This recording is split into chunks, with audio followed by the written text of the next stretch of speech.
তো আমরা আজকে যে বিষয়টি নিয়ে আলোচনা করব তা হচ্ছে রাসূল সাল্লাল্লাহু আলাইহি ওয়াসাল্লামের অনুসরণ বা অনুকরণ। এই বিষয়ে গুরুত্বপূর্ণ তথ্যবহুল সংক্ষিপ্ত বিবরণ পেশ করবে ইনশাআল্লাহ। রব্বুল ইজ্জাতের নিকট তৌফিক কামনা করছি, ওমা তৌফিক ইল্লা বিল্লাহ। প্রিয় ভাইরা, মানব জীবনে সকল দিক, সকল সেক্টর, সকল বিভাগে যাকে অনুসরণ করতে হবে বা যার অনুসরণের মাধ্যমে মহান আল্লাহ সুবহানাহু ওয়া তাআলার নৈকট্য পাবো আমরা, বরং আল্লাহ সুবহানাহু ওয়া তাআলা তার ভালোবাসার জন্য শর্ত লাগিয়েছেন যে মুহাম্মদ সাল্লাল্লাহু আলাইহি ওয়াসাল্লাম অনুসরণ, যিনি পৃথিবীর সর্বশ্রেষ্ঠ মানুষ, সর্বশ্রেষ্ঠ নবী রাসূল, সকলের ঊর্ধ্বে এবং সকলের সর্বপ্রথম বিচারের মাঠে সাইয়্যেদ হয়ে উঠবেন, সকলের নেতা হয়ে প্রথম তার কবর ফাটবে এবং তিনি প্রথম উঠবেন। ওই ব্যক্তিকে নিয়ে আমরা আলোচনা করতেছি, মুহাম্মদ সাল্লাল্লাহু আলাইহি ওয়াসাল্লামকে নিয়ে। আল্লাহ সুবহানাহু ওয়া তাআলা কোরআন কারীম সূরা আলী ইমরানের ৩১ নম্বর আয়াতে বলছেন, কুল ইন কুনতুম তুহিব্বুনাল্লাহা ফাত্তাবিউনি ইউহিব্বুকুমুল্লাহ। হে নবী, আপনি বলে দিন, আপনি তাদেরকে জানিয়ে দিন, আপনি তাদেরকে অবগত করুন, যারা আল্লাহকে ভালোবাসার দাবিদার, যে আমি আল্লাহকে ভালোবাসি, আল্লাহর মহাব্বত চাই, সে অবশ্যই যেন আপনার অনুসরণ করে। তাহলে যে ব্যক্তি আল্লাহকে ভালোবাসে এই কথা জবানে স্বীকার করে, তাহলে তার জন্য আবশ্যক হচ্ছে মুহাম্মদ সাল্লাল্লাহু আলাইহি ওয়াসাল্লামের অনুসরণ। তার অনুসরণ ব্যতীত, তার মডেল ব্যতীত আল্লাহকে ভালোবাসেন এটা আপনার দাবিতে আপনি মিথ্যুক। আল্লাহ সুবহানাহু ওয়া তাআলা বলছেন যে ফাত্তাবিউনি, হে নবী আপনি বলে দিন তারা যেন আমার অনুসরণ করে, নবীর অনুসরণ করে। তাহলে কি হবে? ইউহিব্বুকুমুল্লাহ, আল্লাহ তাদেরকে ভালোবাসবে। ওয়া ইয়াগফিরু লাকুম যুনুবাকুম, আল্লাহ সুবহানাহু ওয়া তাআলা তাদের পাপ সমূহকে মাফ করে দিবেন। ওয়াল্লাহু গফুর রহিম, আল্লাহ চরম দয়ালু, পরম ক্ষমাশীল।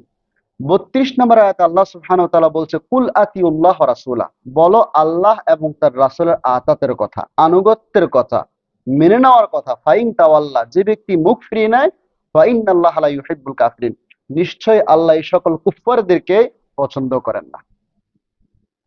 তাহলে জবানে আপনি শুধুমাত্র ভালোবাসি আল্লাহকে বা রাসূলের অনুসরণ করে এটা যথেষ্ট নয়। যে ব্যক্তি মুখ ফিরিয়ে নিবে, আল্লাহ সুবহানাহু ওয়া তাআলা এই সকল কুফফারদেরকে পছন্দ করেন না, স্পষ্ট ঘোষণা দিচ্ছি। প্রিয় ভাইরা, আমাদের এই জীবনের সর্বক্ষেত্রে, জীবনের যত সেক্টর রয়েছে, যত ক্ষেত্র রয়েছে, প্রত্যেকটি ক্ষেত্রে রাসূল সাল্লাল্লাহু আলাইহি ওয়াসাল্লাম পক্ষ থেকে যা এসেছে, তিনি যা নিয়ে এসেছেন, তিনি যা আদেশ করেছেন, তিনি যা অনুমতি দিয়েছেন, প্রত্যেকটা বিষয়কে কি করতে হবে? শির নত করে মেনে নিতে হবে। যুক্তিতে আসুক বা না আসুক, আমরা অনেক সময় যুক্তি খাটাই। মনে রাখতে হবে, শরিয়ত যুক্তির নাম নয়, যুক্তির নাম শরিয়ত নয়, আনুগত্যের নাম হচ্ছে শরিয়ত। যদিও শরিয়তের প্রত্যেকটি বিষয় যুক্তি বিরোধী নয়, তো সবসময় যুক্তি দিব এটা নয়, বরং দলিলের কাছে শির নত করে মেনে নিতে হবে। আল্লাহ সুবহানাহু ওয়া তাআলা বলছেন সূরা নূরের 63 নম্বর আয়াত, ফালিয়াহযারিল্লাযীনা ইউখালিফুনা আন আমরিহি আন তুসিবাহুম ফিতনাতুন আও ইউসিবাহুম আযাবুন আলীম।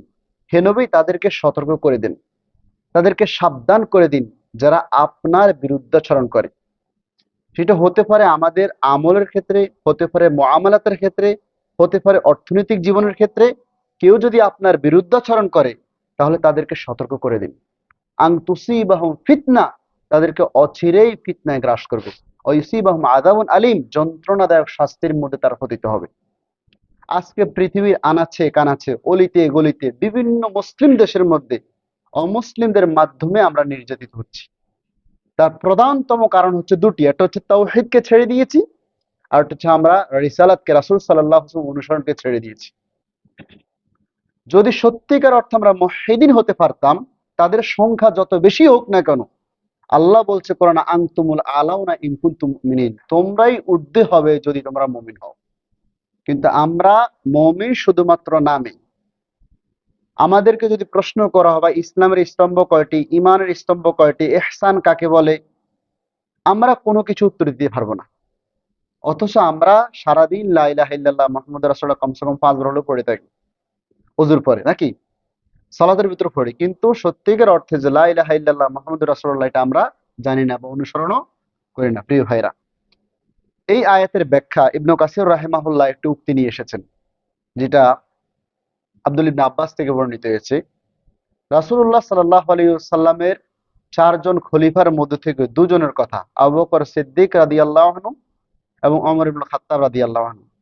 তারা এমন ব্যক্তি যে আবু বকর সিদ্দিক রাদিয়াল্লাহু আনহু হচ্ছে পৃথিবীর সকল মানুষের সেরা, নবীদের রাসূলের পরে, এবং জান্নাতের ৮টি দরজায় বলবে আপনি আমার ভিতরে আসুন। তিনি এমন একজন ব্যক্তি। আল্লাহু আকবার। ওমর ইবনে খাত্তাব রাদিয়াল্লাহু আনহু, তিনি রাসূল সাল্লাল্লাহু আলাইহি ওয়াসাল্লাম বলছে যদি আমার পরে কেউ নবী হতো লাকানা ওমর, ওমর হতো, কিন্তু নবী হওয়ার যেহেতু চান্স নেই সে তো হয়নি। তার ফজিলত রাসূল সাল্লাল্লাহু আলাইহি ওয়াসাল্লাম বর্ণনা করেছেন এবং দুনিয়াতে থাকতে তাদেরকে জান্নাতের কথা বলেছেন, তাদের জান্নাতের ঘর দেখেছেন। রাসূল সাল্লাল্লাহু আলাইহি ওয়াসাল্লাম বলছেন এই কথা। সেই ব্যক্তিরা, রাসূল সাল্লাল্লাহু আলাইহি ওয়াসাল্লাম বলছে হজে তামাত্তু হচ্ছে উত্তম হজ। আর ওনাদের একটা ইখতিলাফ ছিল, আবু বকর সিদ্দিক এবং ওমর বলছে না, হজে ইফরাদ বা কারান উত্তম হজ। তখন আব্দুল্লাহ ইবনে আব্বাস বলছেন ইউশিকু আন তানজিলু আলাইকুম হিজারাতুম মিনাস সামা, আমার তো ভয় হচ্ছে আল্লাহ তোমাদেরকে আসমান থেকে পাথর নিক্ষেপ করে মেরে ফেলবে। আকুলু লাকুম ক্বালা রাসূলুল্লাহ সাল্লাল্লাহু আলাইহি ওয়াসাল্লাম, আমি তোমাদেরকে বলছি আল্লাহর রাসূল বলছে, ওয়া তাকুলুনা ক্বালা আবু বকর ওমর, আর তোমরা বলছো আবু বকর ওমর বলছে, মান হুম, তারা কারা? মানে রিসালাতের সামনে, রাসূলুল্লাহর আদেশের সামনে তাদের কথাও চলবে না। প্রিয় ভাইয়েরা, তাহলে উপরোক্ত আয়াত এবং হাদিস থেকে আমরা কি বুঝলাম? যে আমাদের এই জীবনের প্রত্যেকটি কাজ, প্রত্যেকটি সেক্টরের মধ্যে আমরা কার অনুসরণ করব? রাসূলুল্লাহ সাল্লাল্লাহু আলাইহি ওয়াসাল্লামের অনুসরণ করব। দেখুন, আল্লাহ কোরআনে কারিমে বলছে অসজুদু লিল্লাহ, আল্লাহর জন্য তোমরা সেজদা করো। এই সেজদাটি আমরা কিভাবে করব? মডেল কে? মুহাম্মদ সাল্লাল্লাহু আলাইহি ওয়াসাল্লাম। কালেমার দুটি অংশ আছে। প্রথম হচ্ছে কালেমাতুত তাওহীদ, যে আল্লাহ ছাড়া সত্য কোনো মাবুদ নেই, অর্থাৎ বান্দার জীবনে প্রত্যেকটি আমল আল্লাহর জন্য করব। আর দ্বিতীয় হচ্ছে রিসালাতের সাক্ষী প্রদান করা, মুহাম্মদুর রাসূলুল্লাহ। মানে কি? আমার সলাত হোক, আমার সিয়াম হোক, আমার হজ হোক, আমার জাকাত হোক, প্রত্যেকটি আমল রাসূল সাল্লাল্লাহু আলাইহি ওয়াসাল্লাম পদ্ধতি করতে হবে। সেজদা কয়টি অঙ্গে দিবেন? রাসূলুল্লাহ সাল্লাল্লাহু আলাইহি ওয়াসাল্লাম সেজদা করে দেখিয়েছেন, আপনি সেইভাবে সেজে দিতে হবে। যদি 19-20 হয় সেজদা বাতিল হবে। প্রিয় ভাইরা, আমাদের মডেল এখন কে হচ্ছে? আমাদের মডেল হচ্ছে বিভিন্ন সিনেমার হিরোরা, নায়করা, নায়িকারা, যাদের চরিত্রের ঠিক নেই, যারা বিবাহ শাদী সারাই বাচ্চা জন্ম দিয়ে দেয়। মনে রাখতে হবে, আপনি যদি কাউকে আদর্শ হিসেবে গ্রহণ করেন, প্রথমত ভালোবাসেন, কারণ ভালোবাসার বহিঃপ্রকাশ হচ্ছে আদর, তার অনুসরণ করা। আপনাদের হেয়ার স্টাইল হোক, জুতার ফিতা স্টাইল হোক, শার্ট প্যান্ট হোক, অনেকের দেখবেন যে নায়ক নায়িকাদের মতো। রাসূল সাল্লাল্লাহু আলাইহি ওয়াসাল্লাম বলছে আনতা মা মান আহবাবতা, তুমি তার সাথে বিচারে মাঠে উঠবে যাকে তুমি ভালোবাসো। তা আপনি অনুসরণ বলে দিবে আপনি সত্যিকার অর্থে রাসূলুল্লাহ সাল্লাল্লাহু আলাইহি ওয়াসাল্লামকে ভালোবাসেন কিনা।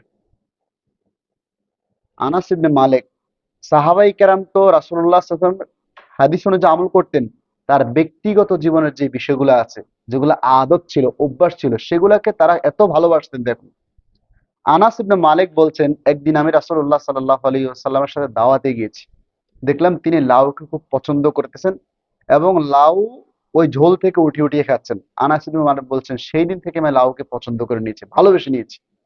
তিনি লাউ খেতেন, পছন্দ করতেন, কেন? রাসূলুল্লাহ সাল্লাল্লাহু আলাইহি ওয়াসাল্লাম পছন্দ করতেন তাই। এরকম সাহাবাই কেরাম রাসূলুল্লাহ সাল্লাল্লাহু আলাইহি ওয়াসাল্লাম যেখানে বসতেন সেখানে তারা বসার চেষ্টা করতেন, ওই ভালোবাসার কারণে। প্রিয় ভাইরা, তো আমাদের মডেল হবে কে? মুহাম্মদ সাল্লাল্লাহু আলাইহি ওয়াসাল্লাম। আজকে আমাদের বিভিন্ন খেলোয়াড়দের নাম মুখস্থ আছে। দেখবেন আন্তর্জাতিক যে সকল জুয়ার আসর রয়েছে আমরা সেগুলো খুব মনোযোগ সহকারে দেখি এবং তাদেরকে আমাদের আইডল মনে করি।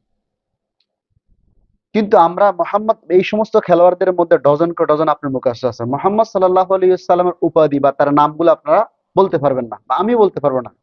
উদাহরণ দিয়ে বলতেছি। তা আমরা যদি সত্যিকার অর্থে তার অনুসরণ করতাম, তাকে ভালোই বাসতাম, তাহলে তো তার পরিবারের নাম, তার সাহাবাই কেরামের নাম ডজন কে ডজন মুখস্থ হওয়ার কথা ছিল আমাদের। প্রিয় ভাইয়েরা, তো আমাদের দেখবেন অনেকের চুলের স্টাইল দেখবেন, কেউ মেসির স্টাইল করে, কেউ রোনালদোর স্টাইল করে, বিভিন্ন স্টাইল আমাদের চুলের মধ্যে রয়েছে। কেউ আবার চুলকে সাইড থেকে আবার ছেঁচে দেয়, যেগুলোকে রাসূল সাল্লাল্লাহু আলাইহি ওয়াসাল্লাম স্পষ্ট ভাষা নিষেধ করেছেন। অনেকের প্যান্ট গুলা টাকনোর নিচে ঝুলানো আছে। রাসূল সাল্লাল্লাহু আলাইহি ওয়াসাল্লাম কত আমলের কথা বলেছেন, যে আমলগুলা করলে ফজিলত আছে, না করলে গুনাহ নেই। আবার কিছু কিছু কাবিরা গুনার কথা বলেছেন, হয়তো আল্লাহ চাইলে মাফও করতে পারেন। কিন্তু এই যে ফ্যানটি ঝুলিয়ে রাখেন বা কাপড়টি ঝুলিয়ে রাখেন, নারী সাদৃশ্য অবলম্বন করেন, রাসূল সাল্লাল্লাহু আলাইহি ওয়াসাল্লাম বলছে মা আসফালা মিনাল কাবাইন মিনাল ইজার ফাহুয়া ফিন্নার। যে ব্যক্তির টাকনুর নিচে প্যান্ট গেল, কাপড় গেল, সে ব্যক্তি জাহান্নামে যাবে। সলাৎ পড়ার পরেও, সিয়াম রাখার পরেও কত ভয়ঙ্কর জিনিস। বিচারের মাঠে আল্লাহ সুবহানাহু ওয়া তাআলা তিন শ্রেণীর লোকের সাথে কথা বলবেন। তার মধ্যে এক শ্রেণীর লোক হয়েছে যারা অহংকার বশত টাকনুর নিচে প্যান্ট বা কাপড় জুব্বা ঝুলিয়ে পড়ে। এগুলো থেকে সতর্ক হওয়া দরকার কি দরকার নেই? আল্লাহ সুবহানাহু ওয়া তাআলা কোরআনে কারীমে বলছেন লাকাদ কানা লাকুম ফি রাসূলিল্লাহি উসওয়াতুন হাসানাহ। তোমাদের জন্য সর্বোত্তম, সর্ব উৎকৃষ্ট, সর্বশ্রেষ্ঠ আদর্শ নিহিত রয়েছে মুহাম্মদ সাল্লাল্লাহু আলাইহি ওয়াসাল্লামের মাঝে। পৃথিবীর এমন কোন নায়ক, নায়িকা, গায়ক, গায়িকা, খেলোয়াড়, রাষ্ট্রবিদ, তাদের মধ্যে আমাদের আদর্শ নেই। আদর্শ রয়েছে কার মাঝে? মুহাম্মদ সাল্লাল্লাহু আলাইহি ওয়াসাল্লামের মাঝে। প্রিয় ভাইয়েরা, তাই আমাদের জীবনের হেয়ার স্টাইল থেকে নিয়ে জুতার ফিতার স্টাইল পর্যন্ত, ব্যক্তিগত জীবন থেকে সামাজিক জীবন পর্যন্ত, আন্তর্জাতিক জীবন পর্যন্ত প্রত্যেকটি ক্ষেত্রে রাসূলুল্লাহ সাল্লাল্লাহু আলাইহি ওয়াসাল্লামের আদর্শে আদর্শিত হতে হবে আমাদেরকে। সম্মানিত দিনী ভাইয়েরা, সলাৎ একটি গুরুত্বপূর্ণ ইবাদত। আমরা অনেকে অনেক তরিকাতে সলাৎ পড়ি। কেউ হানাফি তরিকাতে পড়ি, কেউ শাফি তরিকাতে পড়ি, কেউ মালিকি তরিকাতে পড়ি, কেউ ইমাম আহমদ হাম্বল রাহিমাহুল্লাহর দোহাই দিয়ে তাদের তরিকা পড়ার চেষ্টা করে। যদিও তারা তরিকা সৃষ্টি করেননি, তারা প্রত্যেকেই সুন্নাহর অতন্দ্র প্রহরী ছিলেন, সুন্নাতের দিকে আহ্বান করেছেন এবং ফতোয়া দেওয়ার ক্ষেত্রে তারা সর্বোচ্চ সতর্কতা অবলম্বন করেছেন। বলছে সুন্নাহর সাথে মিললে নিবা, না হলে নেওয়ার প্রয়োজন নেই। আবু হানিফা রাহিমাহুল্লাহর একটি খুব সুন্দর উক্তি আছে। তিনি বলছেন লা ইয়াহিল্লু লি আহাদিন আন ইয়াখুযা বিকাউলিনা মা লাম ইয়ালাম মিন আইনা আখুযনা। কোন ব্যক্তির জন্য হালাল নয় আমার ফতোয়া দেওয়া যতক্ষণ পর্যন্ত না জানবে সেটা আমি কোথা থেকে গ্রহণ করেছি, রাসূলের সুন্নাত থেকে কিনা, আল্লাহর কোরআন থেকে কিনা, সেটা আগে জানতে হবে, তারপরে তার ফতোয়া দেওয়া যাবে। সলাতের ক্ষেত্রে আপনারা ইখতিলাফি বিষয়গুলো অনেকে জানেন, লম্বা সম্বা করে বলার সময় নেই। যেমন রফুল ইদান করা, আমিন বলা, হাত বুকে বাঁধা, এই প্রশ্ন আপনি করবেন না যে কেন আমাকে করতে হবে, না করলে গুনাহ হবে কিনা। এই প্রশ্ন আপনি করবেন আপনার নবী মুহাম্মদ রাসূলুল্লাহ সাল্লাল্লাহু আলাইহি ওয়াসাল্লাম করেছেন কিনা। এতটুকু আপনার জন্য যথেষ্ট। যেহেতু আপনি তাকে ভালোবাসেন, ভালোবাসার দাবি হচ্ছে তাকে অনুসরণ করা। যে আমার নবী মুহাম্মদ রাসূলুল্লাহ বলছেন সল্লু কামা রাআইতুমুনি উসাল্লি, এখানে আর কোনো প্রশ্ন আমার চলবে না। এটা হচ্ছে আমার ঈমান, যে মুহাম্মদ সাল্লাল্লাহু আলাইহি সাল্লাম করেছেন, তিনি করতে বলেছেন, তাকে করতে দেখেছি, সাহাবায়ে কেরাম বলছে, এটাই যথেষ্ট আমাদের জন্য। তারপর আর কোনো প্রশ্ন থাকবে না। প্রিয় ভাইরা, রাসূল সাল্লাল্লাহু আলাইহি সাল্লাম হজ্জের ক্ষেত্রে বলছে খুযু আন্নী মানাসিকাকুম, আমার কাছ থেকে হজের বিধিবিধান শিখে নাও। কোন সাহাবায়ে কেরামকে এই ক্ষেত্রে মডেল বানিয়ে দেন ইবাদতের। এটা আমাদেরকে বুঝতে হবে। আজকে দেখবেন আমাদের সমাজের মধ্যে আরো একটি কথা আছে, নারীদের সলাতে একরকম, পুরুষদের আরো রকম। রাসূল সাল্লাল্লাহু আলাইহি সাল্লাম স্পষ্ট বাক্য যে সল্লু কামা রাআইতুমুনি উসাল্লি। আমাদের দেশে একজন আলেম বলতেছেন যে এটা তো পুরুষদেরকে বলছেন, নারীদেরকে বলেন। আরে কোরআনে কারিমে বহু আয়াত আছে এরকম, যেমন আল্লাহ বলছে আনতুমুল আলাউনা ইন কুনতুম মুমিনিন। এটা মুযাক্কার না মুআন্নাস? মুযাক্কার তো না ওস্তাদ? যে মানে পুরুষ লিঙ্গ দিয়ে আল্লাহ বলছেন যে তোমরা উপরে, তারা নারীর উপর হবে না? হবে। যখন পুরুষ নারী সামনে উপবিষ্ট ছিল রাসূলুল্লাহ সাল্লাল্লাহু আলাইহি ওয়াসাল্লামের, তখন আয়াত এইভাবে নাযিল হয়েছে। সবাইকে একসাথে শামিল করে বলা হয়েছে, আলাদা করে বলার প্রয়োজন হয়নি।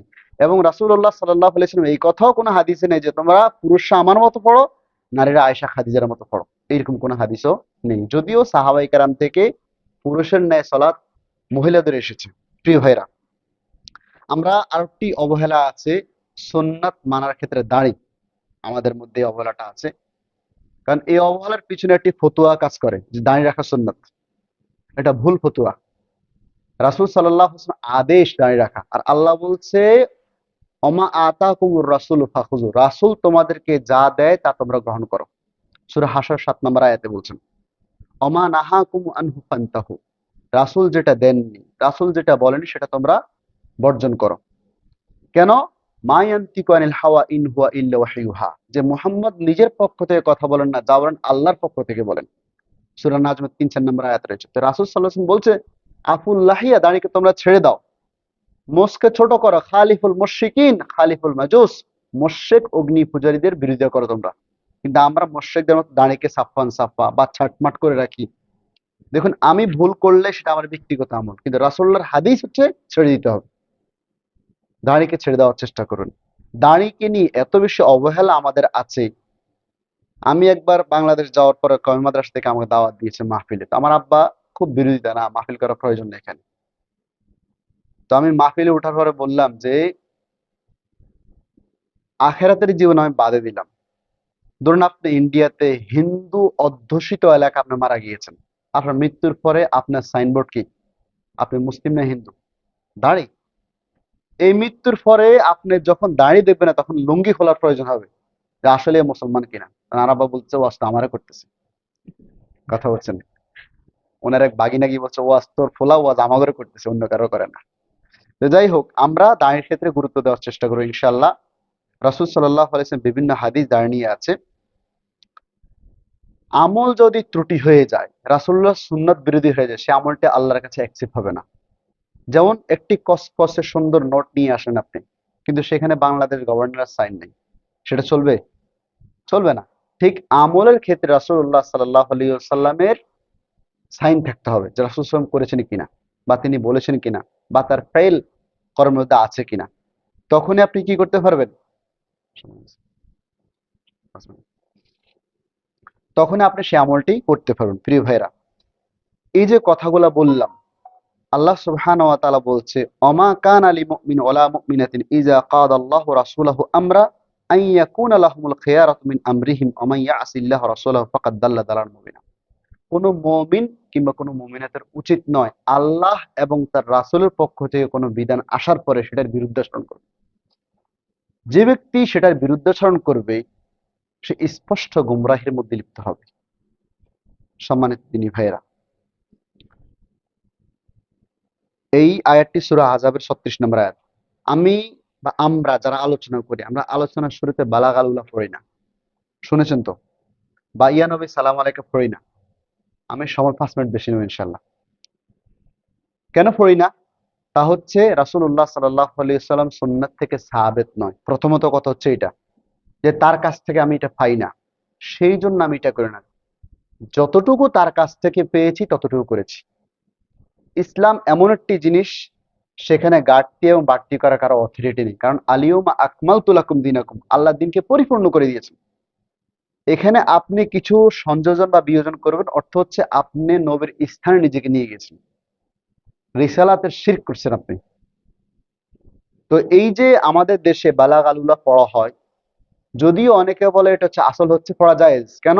এটা একটা কবিতা, কিন্তু এই কবিতার মধ্যে গুলু আছে, বাড়াবাড়ি আছে চরম পর্যায়ের।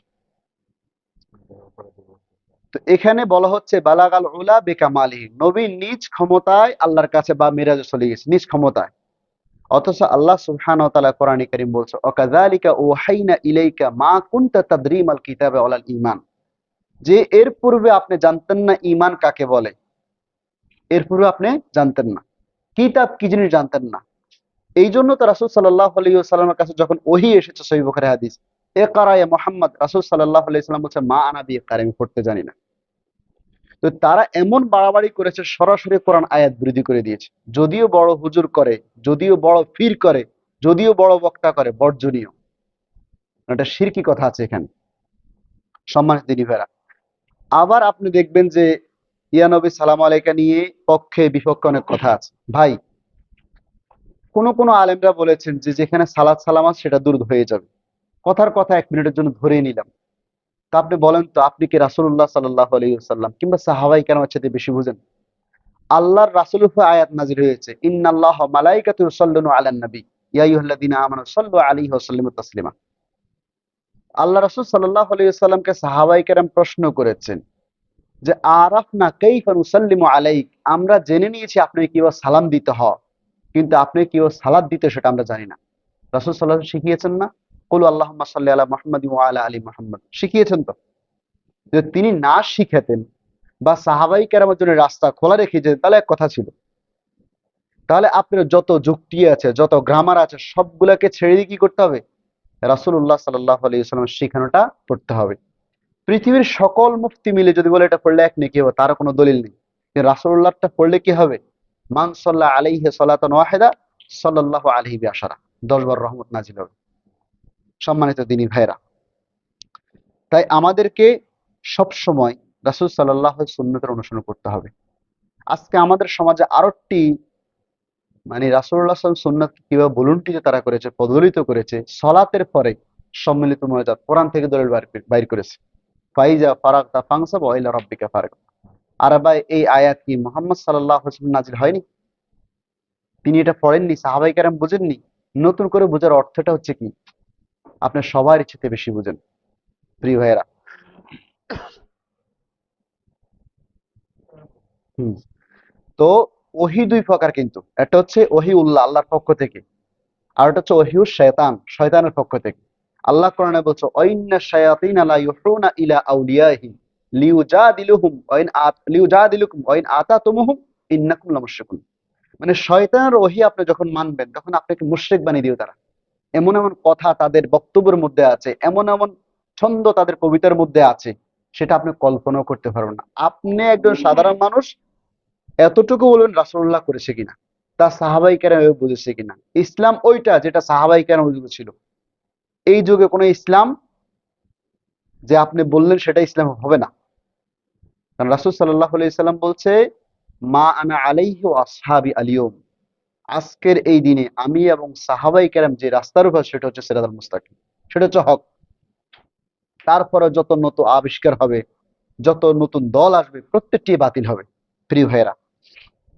তাহলে আমরা বুঝতে পারলাম এই বিষয়টা। সলাতের পরে রাসূল সাল্লাল্লাহু আলাইহি ওয়াসাল্লামের অনেক ইবাদতের কথা এসেছে। তার মধ্যে একটি গুরুত্বপূর্ণ আমল হচ্ছে আয়াতুল কুরসি। সহিহ বুখারীর ৩৩৬ নম্বর হাদিস, রাসূল সাল্লাল্লাহু আলাইহি ওয়াসাল্লাম বলছেন মান কারা আয়াতুল কুরসি দুবুরা কুল্লু সালাতিন মুক্তবা, যে ব্যক্তি আয়াতুল কুরসি পড়লো প্রত্যেক ফরজ সালাতের পরে লাম ইয়ামনাউ দুখুলাল জান্নাহ ইল্লাল মউত, জান্নাতে যেতে শুধু মৃত্যুটা বাকি। আপনি বলেন তো সারা পৃথিবীর হুজুর মিলে যদি বলে মুরাদ করলে সওয়াব হবে, কোনো দলিল আছে? কিন্তু রাসূল সাল্লাল্লাহু আলাইহি ওয়াসাল্লাম এখানে স্পষ্ট বলেছে জান্নাত যেতে শুধু মৃত্যুটা বাকি। তা রাসূলুল্লাহ সাল্লাল্লাহু আলাইহি ওয়াসাল্লাম কথাকে উপেক্ষা করে এত বড় স্পর্ধা আমাদের কিভাবে হয়? সম্মানিত দিনী ভাইরা, এই জন্য একজন তাবি বলেছেন আল বিদাতু আহাব্বু ইলা ইবলিস মিনাল মাসিয়া। রাসূলের সুন্নতের অনুসরণ ছেড়ে দিয়ে কেউ যদি বিদাত করে সেটা সওয়াবের আশা করে সেটা শয়তানের কাছে অন্যান্য পাপের চেয়ে বেশি প্রিয়, জিনার চেয়ে বেশি প্রিয়, সুদের চেয়ে বেশি প্রিয়, ঠিক আছে, মারামারি কাটাকাটির চেয়ে বেশি প্রিয়, কারণ সেগুলো গুনাহ মনে করে, এটাকে গুনাহ মনে করে না। এই জন্য আমাদেরকে সতর্ক থাকতে হবে। রাসূল সাল্লাল্লাহু আলাইহি সাল্লাম বলছেন মান আমিলা আমালান লাইসা আলাইহি আমরুনা ফাহুয়া রাদ্দুন। সহিহ মুসলিমের 1718 নম্বর হাদিস, যে ব্যক্তি এমন কোন আমল করলো, এমন কোন ইবাদত করলো যেটি আমি মুহাম্মদ করিনি, সেটা অবশ্যই প্রত্যাখ্যিত, রিজেক্টেড, বাতিল বলে বিবেচিত হবে। সম্মানিত দিনী ভাইরা, আজকে হয়তো বলবেন এত বড় পীর সাহেব, এত বড় বুজুর্গ, এত বড় হুজুর আল্লামা দেলোয়ার হোসেন সাঈদী, তারেক মনোয়ার অমুক অমুক করেছে, তাহলে সমস্যা কি? মনে রাখতে হবে আপনাদেরকে আল্লাহ সুবহানাহু ওয়া তাআলা কোরআনে কারিমে আল্লাহ এবং তার রাসূলের আতাতের কথা বলেছেন। পৃথিবীর অন্য কোনো ব্যক্তির আতাত চলবে না যতক্ষণ এই দুইটার সাথে না মিলবে। আল্লাহ কোরআনে কারিম বলছে ওই সকল মুজরিমরা যারা পাপী হবে, যারা আল্লাহকে ছেড়ে দিয়ে বড়দেরকে মেনেছে, তারা বলবে ইউমা তুকাল্লাবু ওজহুহুম ফিন্নার ইয়াকুলুনা রব্বানা ইন্না, যে বিচারের মাঠে আল্লাহ সুবহানাহু ওয়া তাআলা যখন এদেরকে, এদের চেহারাকে অগ্নির মধ্যে দগ্ধ করবে, তখন তারা বলবে হায় আফসোস যদি আল্লাহ এবং তার রাসূলের আতাত করতাম।